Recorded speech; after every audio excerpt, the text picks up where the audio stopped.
Hello students, Chandigarh career group के YouTube channel पर आपका स्वागत है। मेरा नाम है संदीप और इस वीडियो के अंदर अपने एनडीए के पेपर के बारे में डिस्कस करेंगे कि परसों आपका एनडीए का पेपर है और क्वेश्चन पेपर को आपने किस तरीके से अटेम्प्ट करना है, अपने उसके बारे में इस वीडियो में बात करेंगे। तो ये वीडियो आपकी दो पार्ट के अंदर रहेगी कि पहले मैं आपको बताऊंगा कि उन स्टूडेंट्स के लिए है पहले स्टार्टिंग में जो पेपर को चाहते हैं कि पूरा पूरा बस मैथ्स का पेपर क्लियर हो, और दूसरा उसके बाद हम उनकी बात करेंगे जिनकी मैथ्स ठीक है और वो चाहते हैं कि मैथ्स में ज्यादा से ज्यादा स्कोर हो। तो दोनों के लिए मैं आपको बताऊंगा कि आपने किस तरीके से पेपर को अटेम्प्ट करना है। तो शुरू करते हैं सबसे पहले कि जो स्टूडेंट्स को डर है जिनको कि पेपर कैसे क्लियर होगा, कितने नंबर में लूं और किस हिसाब से पेपर अटेम्प्ट करूं कि मैं मैथ्स की पूरी कट ऑफ क्लियर कर सकूं। तो स्टार्टिंग में अपनी बात उसकी करते हैं। तो प्लस वन और प्लस टू में हमें आदत होती है कि सबसे पहले टीचर्स ने भी सिखाया होता है, बताया होता है कि आपने सबसे पहले जाकर पेपर पढ़ना है। अब ऐसा नहीं है, पेपर वगैरह आपको नहीं पढ़ना, इतना टाइम नहीं है कि शुरू से लेकर आप 1 से लेकर 120 के 120 क्वेश्चन पढ़ो। अगर सारा पेपर पढ़ोगे तो 5-7 मिनट आपके वैसे ही खराब हो जाएंगे। तो पेपर पूरा पढ़ने की कोशिश नहीं करनी, पूरा पेपर आपने नहीं पढ़ना। एक बार आपने सबसे पहले अपने उस पॉइंट को उठाना है जो आपका सबसे मजबूत है। तो जैसा कि आपको एनडीए में पता है कि पेपर के अंदर 120 क्वेश्चन होंगे और 120 क्वेश्चन, हर एक क्वेश्चन आपके पास 2.5 नंबर का है और एनडीए का पेपर आपके पास होगा 300 नंबर का पेपर है, 300 का आपका एग्जाम हो गया। आपको ये 300 नंबर में से हालांकि जो कट ऑफ है वो तो 100 या फिर 105 के आसपास ही रहती है। आपने टारगेट ये लेके चलना है कि आपके कम से कम नंबर आप 120 नंबर का पेपर आप सही कर पाओ, कि 120 नंबर आपके आए और आपका एनडीए का पेपर क्लियर हो। अब 120 क्वेश्चन करने के लिए आपने क्या करना है, टोटल 70 क्वेश्चन अटेम्प्ट करने हैं। लगभग आपने 70 क्वेश्चन अटेम्प्ट करने हैं। ऐसा कोई नहीं होता कि जो अपने 50 के 50 क्वेश्चन करे और 50 के 50 क्वेश्चन सही कर दे और उसके लगभग 125 नंबर आ जाए। ऐसा कोई बंदा नहीं होता, गलतियां हर एक किसी से होती है। तो अगर आप चाहते हैं कि आपने पूरा पास होना है, एनडीए का पेपर क्लियर करना है, तो आपने पेपर में लगभग 70 क्वेश्चन के आसपास अटेम्प्ट करने हैं। 65 से लेकर 65 से ऊपर लगभग 70 के आसपास पहुंच जाओ, वो आपके लिए बिल्कुल ओके है। अब 70 क्वेश्चन अगर आप अटेम्प्ट कर रहे हो, उसमें से आपके लगभग, अगर आपकी श्योर हो कि आपने लगभग ठीक किए हैं, तो फिर भी आपके वहां पर लगभग 55 क्वेश्चन आपके करेक्ट होंगे और 15 क्वेश्चन आपके पास इनकरेक्ट होंगे। तो अगर आप 70 क्वेश्चन अटेम्प्ट कर पा रहे हो तो 70 में से आपके लगभग 55 क्वेश्चन ही सही होंगे, जो कि मैंने एवरेज हर एक स्टूडेंट्स के देखा है कि जो पेपर जैसे क्वेश्चन जो भी करते हैं क्लास के अंदर, तो अगर किसी बंदे ने 70 क्वेश्चन अटेम्प्ट किया तो उसके लगभग जो सही क्वेश्चन होते हैं 55 के आसपास होते हैं। तो 55 अगर सही कर रहे हो और 15 क्वेश्चन गलत कर रहे हो तो ये क्वेश्चन आपकी नेगेटिव मार्किंग में रखेंगे और नेगेटिव मार्किंग के आने के कारण आपकी जो अप्रोक्सीमेट स्कोर जो बढ़ेगा वो आपका 120 प्लस बढ़ेगा, लगभग 122 से 123 के आसपास आपके नंबर बनेंगे। तो ये आपके 55 क्वेश्चन सही किए आपने और 15 क्वेश्चन आपने गलत किए हैं, तब जाकर आप पूरा जो है पेपर को क्लियर करते हैं। अगर आप कट ऑफ 120 नंबर मान के चल रहे हो तो, हालांकि कट ऑफ जरूर आपको मैंने बताया है कि 100-110 के अंदर ही रहेगी, 110 के अंदर ही रहेगी, 120 तक कट ऑफ नहीं जाने वाली, लेकिन फिर भी आपने टारगेट एक बार 120 नंबर का लेके चलना। अब 70 क्वेश्चन अटेम्प्ट करने हैं। पेपर के अंदर टाइम है हमारे पास 2.5 घंटे का टाइम है। पेपर के अंदर 150 मिनट का हमारे पास टाइम है और 150 मिनट के अंदर हमने 70 क्वेश्चन अटेम्प्ट कर रहे हैं। तो आप अगर रेशियो देखोगे तो 70 का डबल लगभग 140 होता है, मतलब हर 2 मिनट के अंदर आपको एक क्वेश्चन करना है। अगर आप 120 के 120 क्वेश्चन को 150 मिनट में करने का सोचोगे तो आपको एक क्वेश्चन के लिए सिर्फ 75 सेकंड मिलने वाले हैं, लेकिन हमने 120 क्वेश्चन की ओर नहीं भागना, हमें पेपर क्लियर करने की ओर भागना है। तो पेपर क्लियर करने के लिए हर 2 मिनट के अंदर आप एक क्वेश्चन करेंगे एवरेज, जो आपके लिए बिल्कुल ओके रहेगा। तो इसी सोच के साथ बढ़ना आगे कि सारे क्वेश्चन नहीं करने 120, हमने सिर्फ 70 क्वेश्चन करने हैं और हर 2 क्वेश्चन में, हर 2 मिनट में एक क्वेश्चन सही करना है। अब मैं बात उनके लिए कर रहा हूँ, फिलहाल मैं आपको दोबारा बता दूं, जो बंदे चाहते हैं कि हमारा पूरा मैथ्स का पेपर क्लियर हो, ये सिर्फ उनके लिए बात कर रहा हूँ। अब उन्होंने करना क्या है, सुनो, किस तरीके से पेपर को पिक करना है आपने देखना, पेपर को किस तरीके से आप स्टार्ट करोगे अपने, उसके बारे में बात करते हैं। तो सबसे पहले आपने उठाना है वहां मैट्रिक्स के क्वेश्चन को देखना है, क्योंकि अगर आप पेपर को जल्दी जल्दी देखोगे ना, मैट्रिक्स की जब बनी होती है उसकी अलग ही पहचान आ जाती है कि क्वेश्चन मैट्रिक्स का है। तो मैट्रिक्स और डिटर्मिनेंट ये आपके पूरे सिलेबस के सबसे आसान चैप्टर हैं, मैट्रिक्स और डिटर्मिनेंट। तो पेपर आप शुरू से करो चाहे एंड से करो, जैसे मर्जी करो, पर क्वेश्चन शुरू में आपने मैट्रिक्स और डिटर्मिनेंट के ही करने हैं।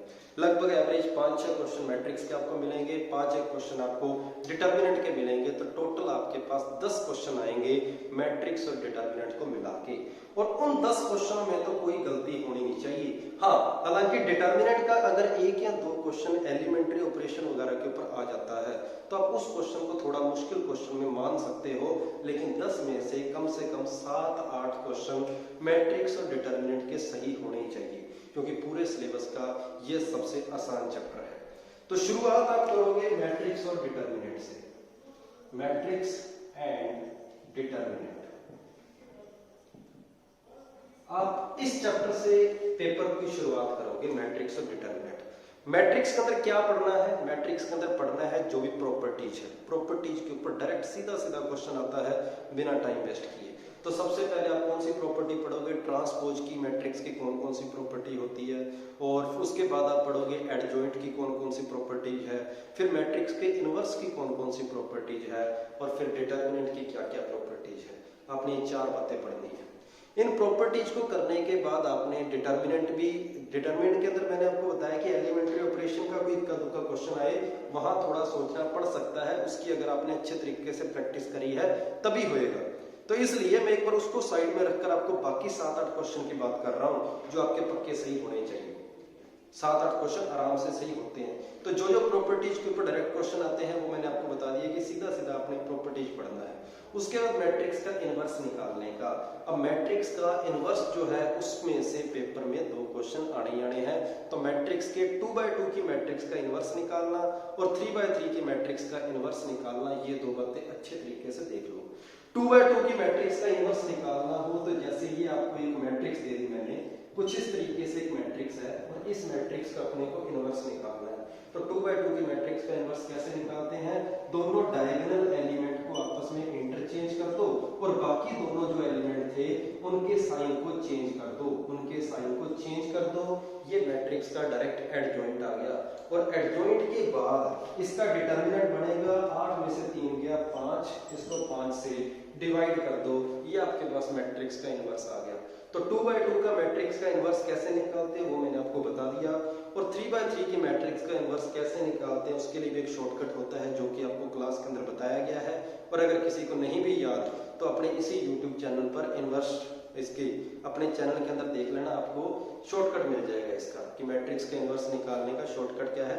7-8 मिनट या 10 मिनट की वीडियो होगी लगभग, आप उसको एक बार देख लेना 3/3 की मैट्रिक्स का शॉर्टकट क्या है। तो शुरुआत करोगे मैट्रिक्स और डिटर्मिनेंट से। तो मैट्रिक्स और डिटर्मिनेंट के 7-8 क्वेश्चन हो जाएंगे ना, तब आपको लगेगा कि आपने लगभग 17-18 नंबर का पेपर कवर कर लिया है, और 17-18 नंबर स्टार्टिंग में लेते ही आपको थोड़ा कॉन्फिडेंस आएगा। और मैट्रिक्स के ये जो 7-8 क्वेश्चन है ना, ये ज्यादा से ज्यादा आपके 10-12 मिनट ही लगेंगे, ज्यादा लंबे अपने पेपर में नहीं आते, पेपर में छोटे क्वेश्चन ही आते हैं। मैट्रिक्स और डिटर्मिनेंट करने के बाद आपने ये देखना है कि आपको सारे सिलेबस के अंदर सबसे आसान चैप्टर कौन सा लगा था, अपने वहां से पिक करना है। अगर आपको 2D ज्योमेट्री अच्छी लगती है तो आप स्टार्टिंग 2D ज्योमेट्री करोगे उसके बाद, और अगर आपको लगती है 3D ज्योमेट्री, 3D और वेक्टर तो किसी को ऐसा है ही नहीं कोई बंदा कि जिसको 2D से भी आसान लगे, तो 2D ज्योमेट्री ज्यादा आसान है, 3D ज्योमेट्री थोड़ी सी उसके कंपैरिजन में अपने देखें तो मुश्किल होगी। तो उसके बाद आप 2D ज्योमेट्री को भी उठा सकते हो अगर आपका मन है, उसके बाद आप ट्रिग्नोमेट्री को भी उठा सकते हो अगर उठाना चाहते हो, और अगर ये दोनों नहीं उठाते तो आपको स्टार्टिंग में किसको उठाना पड़ेगा? फिर अलजेब्रा को ही उठाना पड़ेगा। तो मैं आपको यही सलाह दूंगा कि मैट्रिक्स डिटर्मिनेंट करने के बाद पेपर को बिल्कुल शुरू में आ जाओ, क्योंकि पेपर के बिल्कुल स्टार्टिंग में जो क्वेश्चन मिलेंगे आपको अलजेब्रा के क्वेश्चन मिलते हैं। ट्रिग्नोमेट्री क्वेश्चन फिर भी आपको 40-45 के आसपास जाकर आपको आगे मिलेंगे, लेकिन बिल्कुल शुरू में जो क्वेश्चन मिलेंगे वो आपको किसके मिलेंगे? अलजेब्रा के मिलेंगे। और पेपर के अंदर आपके 4 सेट होते हैं ABCD। ए सेट के जिस बंदे के 1 से 15 नंबर, एक फर्स्ट क्वेश्चन से लेकर 15 क्वेश्चन तक जो सीक्वेंस है, किसी दूसरे सेट के अंदर वही 15 क्वेश्चन 16 नंबर से लेकर 30 नंबर तक मिलेंगे। तीसरे सेट के अंदर वही क्वेश्चन 31 नंबर से लेकर 45 नंबर तक मिलेंगे, और चौथे सेट के अंदर वही 15 क्वेश्चन आपको 46 नंबर से लेकर 60 नंबर तक मिलेंगे। तो शुरू के 60 नंबर का एक ग्रुप होता है एनडीए के पेपर में, और अगले 60 नंबर का अलग ग्रुप होता है, अगले 60 क्वेश्चन का। और अगले 60 क्वेश्चन जो 61 से लेकर 120 होते हैं, उन 60 क्वेश्चन के अंदर आपको प्रोबेबिलिटी स्टैटिक्स के 20 क्वेश्चन मिलेंगे, और बाकी सारी के सारी आपको कैलकुलस मिलेगी। तो कैलकुलस का पार्ट, प्रोबेबिलिटी स्टैटिक्स का पार्ट आपके पास बाद में रहता है, बाकी सारा पार्ट आपका शुरू के 60 क्वेश्चन में आ जाता है। तो एक बार आपने ना ही प्रोबेबिलिटी को शुरू करना है, ना ही स्टैटिक्स को शुरू करना है, ना ही आपने शुरू करना है किसको, कैलकुलस को। आपने शुरुआत करनी है अलजेब्रा के साथ। अब अपने पहुंच गए अलजेब्रा में। अलजेब्रा आपको मिलेगा पेपर के शुरू में। अलजेब्रा के अंदर आपने क्या करना है कि उसमें से चुनना है, और उसके अंदर चुनने की भी जरूरत नहीं है, एक साइड से शुरू हो जाओ, पहले क्वेश्चन से शुरू हो जाओ, जो आता है कर दो, जो नहीं आता छोड़ दो। करोगे कौन से क्वेश्चन, कौन से चैप्टर अपने पास आसान है, तो मैं आपको बता दूं, कॉम्प्लेक्स नंबर का मॉडुलस निकालना और आर्गुमेंट निकालना, ये दो बातें जरूर पढ़ लेना। आपको एक आधा क्वेश्चन इसके ऊपर मिलेगा ही मिलेगा। सिर्फ कॉम्प्लेक्स नंबर का मॉडुलस निकालना और आर्गुमेंट निकालना, इसके ऊपर क्वेश्चन जरूर मिलेगा। उसके बाद क्वेश्चन आपने करना है क्वाड्रेटिक इक्वेशन। क्वाड्रेटिक इक्वेशन अपना 10th क्लास का पेपर है, 10th क्लास का चैप्टर है। Alpha plus beta is equal to minus B upon A, alpha into beta is equal to C upon A, बिल्कुल आसान बातें थी। ठीक है, क्वाड्रेटिक इक्वेशन के हर कोई बंदा क्वेश्चन कर सकता है। बस अलजेब्रा के a प्लस बी का होल स्क्वायर का फॉर्मूला, a प्लस बी के होल क्यूब वगैरह का फॉर्मूला, वो फॉर्मूले जरूर याद कर लेना। और उसके बाद क्वाड्रेटिक इक्वेशन के कुछ इंपॉर्टेंट पॉइंट, कि अगर क्वाड्रेटिक इक्वेशन आपकी कुछ ऐसी होती है, तो इस क्वाड्रेटिक इक्वेशन के रूट ओमेगा और ओमेगा स्केयर होते हैं, इस टाइप की कुछ कंडीशंस जो है वो आपने जरूर पढ़नी है। कि अगर क्वाड्रेटिक इक्वेशन में एक रूट दूसरे रूट का रेसिप्रोकल है, तो उसकी कंडीशन क्या होगी, ए और सी आपस में बराबर होंगे। तो ये बातें आप क्वाड्रेटिक इक्वेशन के अंदर जरूर पढ़ेंगे। उसके बाद वहां से चैप्टर उठाएंगे बाइनोमियल थ्योरम। अगर बाइनोमियल थ्योरम किसी को मुश्किल लगता है तो उसको हाथ ना लगाए, अगर किसी को आसान लगता है तो उसको कर ले, क्योंकि बाइनोमियल थ्योरम में से अपने पेपर में क्वेश्चन मिलेगा या तो एक या दो क्वेश्चन मिलेंगे, इससे ज्यादा नहीं मिलने वाले। अगर किसी को मुश्किल लगा हो बाइनोमियल तो छोड़ दो, फिलहाल रिवीजन भी ना करो। उसके बाद बात आएगी परमुटेशन कॉम्बिनेशन। तो परमुटेशन कॉम्बिनेशन के बिल्कुल बेसिक क्वेश्चन पढ़ देना, जैसे हैंडशेक का क्वेश्चन हो गया अगर, और उसके बाद किसी टूर्नामेंट के अंदर 10 टीमें हैं तो कितने मैच होंगे 10-2, और अगर कुछ पॉइंट है उनसे कितनी स्ट्रेट लाइनें बनेगी, एक तो वो क्वेश्चन कर लेना बेसिक वाले। एक अल्फाबेट वाले कि टोटल कितने बनेंगे, वोवल इकट्ठे होंगे तब कितने बनेंगे, वोवल दूर दूर होंगे वो कितने होंगे, वो पढ़ लेना। और एनसीआर और एनपीआर के बेसिक फॉर्मूले बेस्ड क्वेश्चन आपको परमुटेशन कॉम्बिनेशन के सारे क्वेश्चन इसी कंसेप्ट के ऊपर मिल जाएंगे, इससे बाहर नहीं आने वाला। उसके बाद आएगी बात सीक्वेंस एंड सीरीज चैप्टर की। तो सीक्वेंस एंड सीरीज चैप्टर के अंदर क्या है, इनफाइनाइट सीरीज को जरूर पढ़ देना। इनफाइनाइट सीरीज का जो फॉर्मूला होता है S infinite, sum of infinite series is equal to a upon 1 minus r, उसको मत छोड़ना, उसके ऊपर मुझे क्वेश्चन आने की पूरी उम्मीद है। और उसके अलावा आपने एपी को अच्छे से पढ़ना, एपी में से क्वेश्चन सबसे ज्यादा आते हैं। फिर उसके बाद अलजेब्रा के अंदर लॉगरिथम के कंसेप्ट है, लॉग के लिए सिर्फ प्रीवियस ईयर क्वेश्चन कर लो, उसी टाइप का क्वेश्चन मिलेगा लॉग के अंदर। बाइनरी चैप्टर बिल्कुल नकली है, बाइनरी में से एक क्वेश्चन आने वाला है। तो ये मैंने सारा हिसाब किताब आपको बताया है। एक चैप्टर रहेगा सेट थ्योरी। सेट थ्योरी आपको पता ही है, +1 का सबसे पहला चैप्टर था, बिल्कुल आसान चैप्टर था। तो मैंने अब आपको अलजेब्रा के 8 चैप्टर गिनाए हैं, और इन 8 चैप्टर में से आपको 20 क्वेश्चन के आसपास पेपर में मिलने वाले हैं, और 20 क्वेश्चन का मतलब होता है 50 नंबर। तो अगर कोई बंदा पेपर को सिर्फ क्लियर करने की सोच रहा है, तो उसको इन अलजेब्रा के 20 क्वेश्चनों में से लगभग 7, 8 या 10 क्वेश्चन तो यहाँ से भी करने पड़ेंगे, क्योंकि मैट्रिक्स और डिटरमिनेंट के बाद जो आसान चीज आती है वो ये आती है अलजेब्रा। उसके बाद आपने बढ़ना है, उसके बाद आपको ट्रिग्नोमेट्री या फिर 2D ज्योमेट्री के ऊपर जाना ही पड़ेगा। ट्रिग्नोमेट्री के अंदर फॉर्मूले बेस्ड क्वेश्चन ज्यादा आते हैं, फॉर्मूले को अच्छे तरीके से कर लेना। और हाइट एंड डिस्टेंस के क्वेश्चन तो गलत होने ही चाहिए, angle of elevation, angle of depression. Trigonometry के 10 के 10 क्वेश्चन करने की मत सोचना, 1-2 क्वेश्चन जानबूझकर मुश्किल डाले जाते हैं। तो ट्रिग्नोमेट्री में अगर आपके 10 क्वेश्चन आते हैं ना, 6, 7, 8 क्वेश्चन कर लेना काफी है। लेकिन इनवर्स ट्रिग्नोमेट्री का क्वेश्चन सिर्फ आपके नोट्स में से आएगा, सिर्फ आपके एनसीईआरटी बेस्ड आएगा इनवर्स ट्रिग्नोमेट्री के जो 2 क्वेश्चन आने वाले हैं। उसके बाद हाइट एंड डिस्टेंस के क्वेश्चन जो है आप सिर्फ शीट कर लेना, जो मैंने आपको दी है उसमें से कर लेना, सिर्फ वही कंसेप्ट मिलेगा, काफी है। उसके बाद प्रॉपर्टी ऑफ ट्रायंगल को एक बार हाथ लगाने की जरूरत नहीं है, साइन फॉर्मूले या कोस फॉर्मूले का क्वेश्चन आ गया तो कर देना। उसके अलावा अगर आपको कुछ लग रहा है तो चाहे छोड़ देना, कोई चक्कर वाली बात नहीं। ट्रिग्नोमेट्री होने के बाद आप जाओगे 2D ज्योमेट्री के ऊपर। 2D ज्योमेट्री में से स्ट्रेट लाइन में से आपको 4 क्वेश्चन कम से कम मिलेंगे।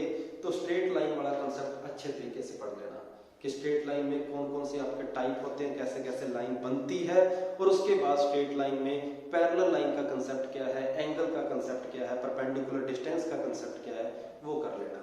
और उसके बाद अगर किसी ने सर्कल, कॉनिक सेक्शन वगैरह अगर अभी तक किसी ने नहीं पढ़ा है, अभी सोच रहा है कि बस अभी लास्ट में थोड़ा बहुत पढ़ लूंगा, तो एक बार छोड़ देना भाई। अगर किसी ने पहले एक बार ज्योमेट्री अच्छे तरीके से करी हुई है, वही उसका रिवीजन करे। और वेक्टर और 3D, अब बात आ गई वेक्टर 3D। वेक्टर के अंदर सिर्फ डॉट प्रोडक्ट पढ़ लो।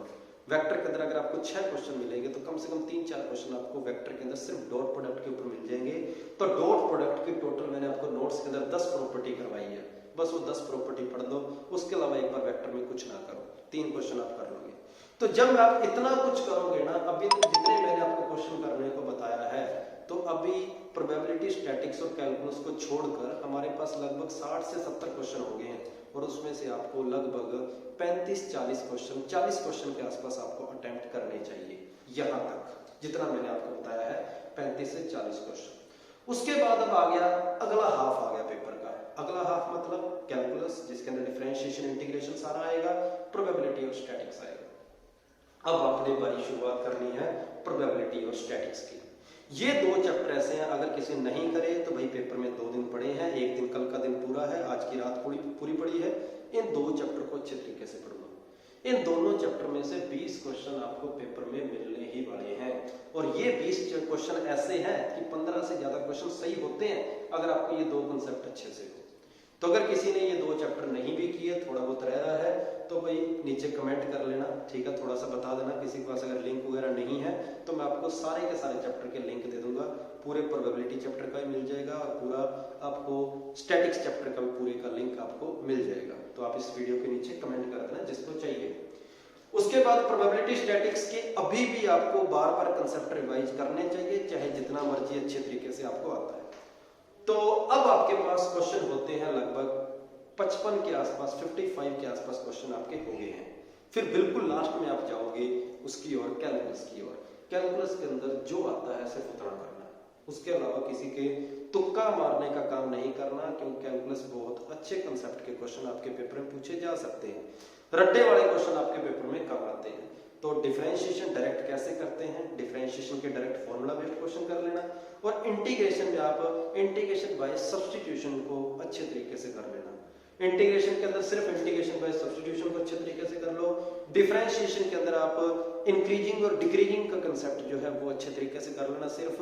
और उसके बाद फंक्शन चैप्टर के अंदर आपने इवन ओड फंक्शन क्या होते हैं, इनवर्स फंक्शन क्या होता है और मॉडुलस फंक्शन क्या होता है, इन तीनों को अच्छे तरीके से कर लेना। उसके बाद अगर आप जाओगे एरिया बाउंडेड बाय कर्व, ये इस क्वेश्चन को, इस चैप्टर को तभी आपने हाथ लगाना है अगर आपको ग्राफ का कंसेप्ट भी अच्छे तरीके से आता है और इंटीग्रेशन का कंसेप्ट भी आता है। और डिफरेंशियल इक्वेशन का डिग्री और ऑर्डर वाला क्वेश्चन किसी ने नहीं छोड़ना, पेपर में उससे क्वेश्चन आएगा ही आएगा और 100% सभी का सही होएगा ही होएगा। तो पूरे कैलकुलस के अंदर आपके पास पेपर में कैलकुलस 80 नंबर की रहती है। और 80 नंबर का मतलब अगर मैं 80 को 2.5 से डिवाइड करूं तो 32 आएगा, मतलब लगभग 32 क्वेश्चन कैलकुलस में से आते हैं। कैलकुलस में से आपने 32 में से अगर 10-12 सही कर दिए हैं, वो आपके लिए काफी है। वो तब काफी है जब आपने बाकी की जो मैंने प्लानिंग बताई थी इससे पहले, कैलकुलस से पहले वाली, आपने वो सारी फॉलो करी है। मतलब प्रोबेबिलिटी आपने अच्छे तरीके से किया है, स्टैटिक्स आपने अच्छे तरीके से किया है, मैट्रिक्स डिटर्मिनेंट अच्छे तरीके से किया है और अलजेब्रा के भी क्वेश्चन किए हैं। तब आपने कैलकुलस को थोड़ा कम करना है, कोई दिक्कत वाली बात नहीं है। तो आपके 70 क्वेश्चन अटेम्प्ट हो जाते हैं। तो ये उनके लिए है जिस किसी ने पेपर के अंदर सिर्फ पास होने के बारे में सोचना है कि पेपर को हम पूरा पास करें। अब वो बंदे जो कहते हैं कि हमें नंबर लाने हैं 200 के आसपास नंबर लेना है, बढ़िया स्कोर करना है, तो भैया अगर आप 200 नंबर का लेने का सोच रहे हो और 200 नंबर का करने का मतलब आप लगभग पेपर में 120 में से 100 क्वेश्चन को करने का सोच रहे हो, तो ये इस बात का ख्याल रखना कि पेपर को 2 पार्ट में बांट देना अपने। 2.5 घंटे का पहला पार्ट और 2.5 घंटे का दूसरा। 2.5 घंटे का टोटल टाइम होता है, तो 1 घंटे और 15 मिनट का पहला पार्ट, 1 घंटे और 15 मिनट का दूसरा पार्ट। तो अगर उस 2 पार्ट के अंदर 1 घंटे 15 मिनट और 1 घंटे 15 मिनट की दो पार्ट के अंदर पेपर को ब्रेक कर रहे हो और नंबर आप 200 का टारगेट लेके चल रहे हो, तो ये कोशिश करनी है कि पहले 1 घंटे में आपने 125 नंबर कवर करने हैं और तब आप अगले हाफ टाइम के अंदर आप 75 कवर कर सकते हो। ये रेशियो हमेशा रहती है। आप जितना का टारगेट लेके चल रहे हो 60 से 65% स्कोर आपको पहले आधे टाइम में करना होता है और अगले आधे टाइम के अंदर आपको लगभग 40 के आसपास परसेंट अगर आपका हो जाता है तो बहुत बड़ी बात होती है। तो स्टार्टिंग में बंदा क्या करता है कि आसान आसान क्वेश्चन करता है, लास्ट में थोड़ा मुश्किल क्वेश्चन पकड़ता है। इसीलिए जितना फोकस करना है पेपर में शुरू होते ही वहीं से लग जाओ। शुरू के आधे टाइम में आपके नंबर 120 प्लस कर जाने चाहिए। अगर ऐसा होता है तब आप 200 नंबर कवर करते हैं। अब अपने 200 नंबर अगर लेने हैं तो क्या करना है, बात वही आ गई। प्रोबेबिलिटी का तो एक भी क्वेश्चन गलत ना हो, प्रोबेबिलिटी के तो सबसे ज्यादा सही होने चाहिए। तो आपने क्या करना होता है, जो बंदा इन सभी इस टाइप इधर जा रहा है 200 नंबर की ओर जा रहा है, मैट्रिक्स डिटरमिनेंट से शुरुआत वही, वो भी मैट्रिक्स डिटरमिनेंट से करेगा शुरुआत। और मैट्रिक्स डिटरमिनेंट करने के बाद आपने क्या करना है, प्रोबेबिलिटी और स्टैटिक्स की ओर आना है। आपने पहले मैट्रिक्स डिटरमिनेंट करो, फिर प्रोबेबिलिटी स्टैटिक्स करो, उसके बाद आप जाओगे अलजेब्रा की ओर। ऐसा करने पर आपके लगभग आधा टाइम कवर हो जाएगा और 125 नंबर आप कवर कर पाओगे स्टार्टिंग के आधे टाइम के अंदर ही। मैट्रिक्स डिटरमिनेंट, प्रोबेबिलिटी स्टैटिक्स और उसके बाद आओगे अलजेब्रा की ओर। उसके बाद आपने देख लेना है कि आपको आसान क्या लगता है। ट्रिग्नोमेट्री अच्छी लगती है, ट्रिग्नो करो। 2D अच्छी लगती है, 2D करो। वेक्टर 3D अच्छी करती है तो वेक्टर 3D करो। और अगर आपको कैलकुलस अच्छी लगती है तो कैलकुलस करो। लेकिन 125 नंबर का काम आपने स्टार्टिंग के आधे टाइम में कर लेना है और उस आधे टाइम में आपने क्या करना है, मैट्रिक्स डिटरमिनेंट, प्रोबेबिलिटी स्टैटिक्स और पूरी की पूरी आपकी अलजेब्रा। और जब अलजेब्रा करोगे तो उसके अंदर कुछ क्वेश्चन आपको वहीं पर ही, ट्रिग्नोमेट्री के भी वहीं पर उसके अंदर ही दिखाई देने लग जाएंगे। तो ट्रिग्नोमेट्री के साथ साथ क्वेश्चन आपने करते रहना है, इस तरीके के साथ आपने चलना है। और एक बात और, अगर आपको लगे कि कोई क्वेश्चन आपका 2 मिनट से ज्यादा खा गया, 2 मिनट आपके ले गया, तो उस क्वेश्चन को वहीं छोड़ दो। अपने बीच में गरारी मत लेके आना कि इस क्वेश्चन को मैं करके ही आगे बढ़ूंगा।